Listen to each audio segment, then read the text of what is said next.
السلام علیکم، میرا نام ہے محسن اور آج ہم شروع کرنے جا رہے ہیں پروفیٹ سیریز، جس میں ہم ایک ایک کر کے اللہ کے نبیوں کے واقعات آپ کے سامنے بیان کریں گے۔ یدی آپ بھی اسلامک نالج اور پروفیٹ سیریز میں انٹرسٹ رکھتے ہیں تو میرے چینل کو سبسکرائب کر لیں۔ آج ہم بات کریں گے حضرت آدم علیہ السلام کے بارے میں، تو چلیے شروع کرتے ہیں۔ اللہ تعالیٰ نے سب سے پہلے حضرت آدم علیہ السلام کو دنیا میں بھیجا۔ حضرت آدم علیہ السلام کو ابو البشر یعنی سب انسانوں کا باپ کہا جاتا ہے۔ جب اللہ تعالیٰ نے حضرت آدم علیہ السلام کی پیدائش کا ارادہ فرمایا تو فرشتوں سے فرمایا کہ میں زمین میں اپنا خلیفہ بنانے والا ہوں۔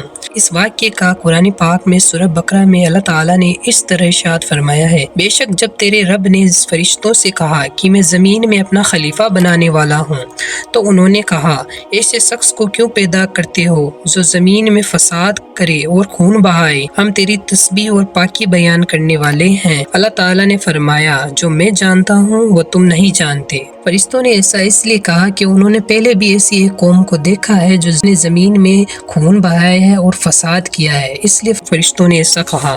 اس کا ذکر ہم آگے واقعے میں کریں گے۔ حضرت آدم علیہ السلام سے پہلے زمین پر جنات رہتے تھے اور ابلیس کی بادشاہت تھی، لہٰذا آپ کے بارے میں کچھ بتانے سے پہلے شیطان ابلیس کا ذکر کرنا ضروری ہے، کیونکہ اس واقعے کا شیطان سے گہرا تعلق ہے۔ شیطان ابلیس کون تھا؟ ابلیس فرشتوں کا سردار تھا اور جنت کے باغوں کی دیکھ بھال کرتا تھا۔ اس کو دنیا اور آسمان دونوں کی بادشاہت اللہ تعالیٰ نے دی تھی۔ ابن زہریہ رحمۃ اللہ علیہ سے روایت ہے، ابن عباس رضی اللہ تعالیٰ عنہ کے قول کے حوالے سے، فرشتوں کا ایک قبیلہ جنات سے تعلق رکھتا تھا، ابلیس انہی میں سے تھا۔ اس قبیلے کے فرشتوں کو آگ کی گرم لو سے پیدا کیا گیا تھا۔ اس قبیلے کے علاوہ باقی سب فرشتوں کو اللہ تعالیٰ نے نور سے پیدا فرمایا تھا۔ ابلیس کا نام حارث اور دوسری روایات میں عزازیل بھی آیا ہے، یہ جنت کے پہرے داروں میں سے تھا۔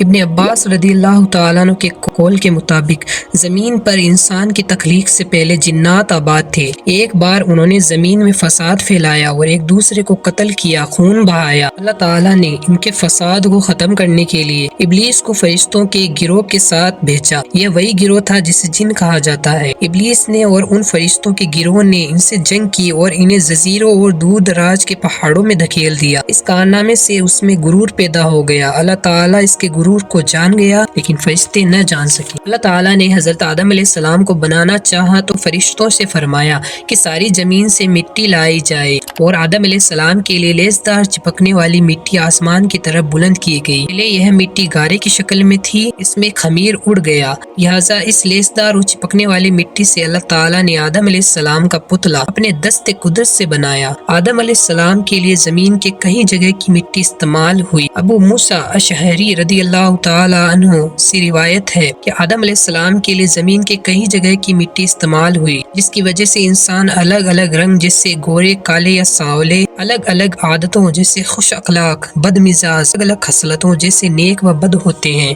ابن عباس رضی اللہ تعالیٰ عنہ سے روایت ہے کہ انسان کو 3 طرح کی مٹی سے پیدا کیا گیا، سلسال، ہما، تین لازب۔ تین لازب سے مراد بہترین اور عمدہ مٹی ہے، ہما سے مراد کیچڑ، سلسال سے مراد ایسی مٹی جسے کوٹ کوٹ کر باریک کیا گیا ہو، یعنی ایسی خشک جو کھنکھناتی ہو، جیسا کہ قرآن مجید میں اللہ تعالیٰ نے فرمایا ہے، ہم نے انسان کو سڑی ہوئی اور کھنکھناتی مٹی سے پیدا فرمایا ہے۔ پہلے مٹی کو گارے میں تبدیل کیا تو اس کو ملا کر گوندھا گیا، پھر آدم علیہ السلام کا پتلا بنایا گیا اور اس کو 40 دن، یہ کئی روایات میں 40 سال اسی طرح رہنے دیا۔ فرشتے اسے دیکھنے کے لیے آتے تھے۔ ابلیس بھی اپنے پیر سے اس پتلے کو ٹھوکر مارتا اور کہتا، میں تجھ پر غالب آ گیا تو تجھے ہلاک کر دوں گا، اور اگر تو میرا حاکم بن گیا تو میں تیری نافرمانی کروں گا۔ جب 40 دن پورے ہوئے تو مٹی مضبوط ہو گئی اور سوکھ کر ٹھیکرے کی طرح آواز کرنے لگی، اور جب یہ پتلا مضبوط ہو گیا تو اللہ تعالیٰ نے اس میں روح پھونکنے کا ارادہ فرمایا۔ پتلے کو فرشتوں کے سامنے پیش کر فرمایا کہ جب میں اس میں روح پھونک دوں تو تم اس کے سامنے سجدے میں گر جانا۔ جب اللہ تعالیٰ نے آدم علیہ السلام کے جسم میں روح پھونکی تو وہ سر کی طرف سے جسم میں داخل ہوئی، جس کی وجہ سے آدم علیہ السلام کو چھینک آ گئی، جس پر تمام فرشتوں نے کہا